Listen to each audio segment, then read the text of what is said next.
कौन सी बात कहाँ कैसे कही जाती है,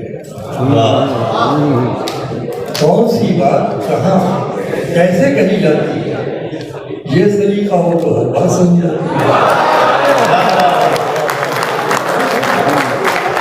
कहाँ कैसे कही, ये सलीका हो तो हर बात सुनी जाती है। दुनिया का सबसे बड़ा गम अगर कोई है तो वो माँ बाप के लिए ये हो कि उनकी औलाद गुमराह हो जाए।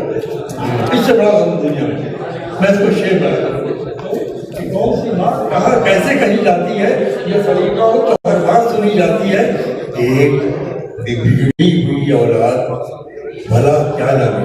वाह वाह, ये शेर सुनिए अपने साथ ले जाइए।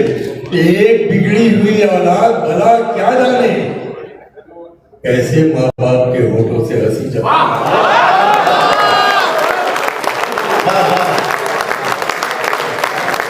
एक बिगड़ी हुई औलाद भला क्या जाने, कैसे माँ बाप के होठों से हंसी जाती।